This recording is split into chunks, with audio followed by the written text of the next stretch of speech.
स्वयं जगत जननी जगदम्बा अम्बा मां पार्वती जी नंदी के पास बैठकर शिव की चर्चा करती हैं। इसलिए निवेदन है, यदि कभी मौका लगे आपकी जिंदगी में, कभी जीवन में अगर ऐसा लगे कि बहुत दुख है, बहुत तकलीफ है, बहुत कष्ट है, एक बेलपत्र अपने हाथ में रखो, उल्टे हाथ में, सीधे हाथ से उस बेलपत्र पर अपना हाथ रखिए, नंदीश्वर महादेव का स्मरण करिए, 7 बार श्री शिवाय नमस्तुभ्यम कहिए।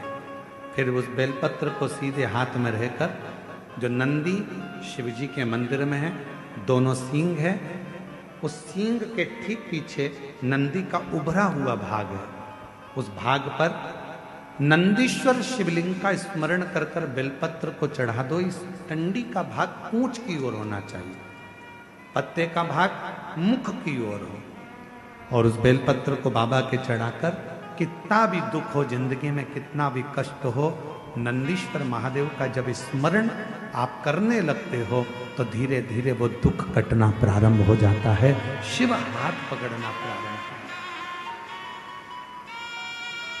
है। नंदीश्वर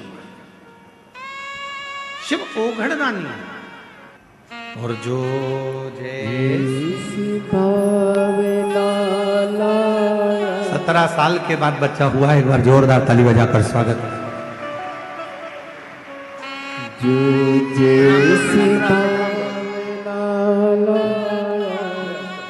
वो वैसा ही फल पाया, नहीं खाली उसे लौटाया, वो मन ही मन हर्षाया, और कर दिया माला माल काशी वाले ने, लुटा दिया भंडार काशी वाले ने, लुटा दिया भंडार काशी वाले ने, कर दिया माला माल काशी वाले।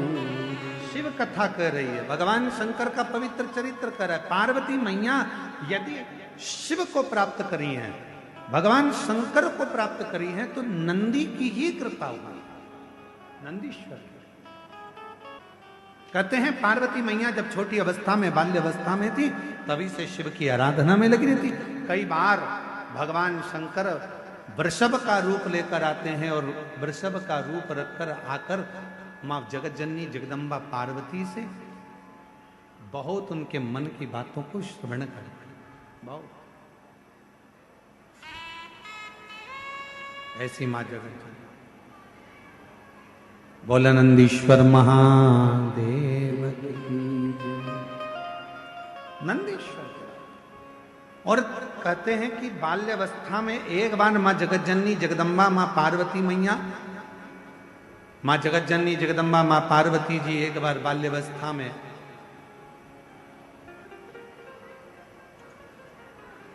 एक छोटे से वृषभ को देखकर, छोटे से नंदी को देखकर मां जगत जननी जगदम्बा अम्बा ने उनसे भी भगवान शंकर से मंगल विवाह की कामना करी, उनसे भी, और मंगल विवाह की कामना करी। महाराज, आज वही शिव की आराधना का सुंदर फल आनंद मां जगत जननी को मिला।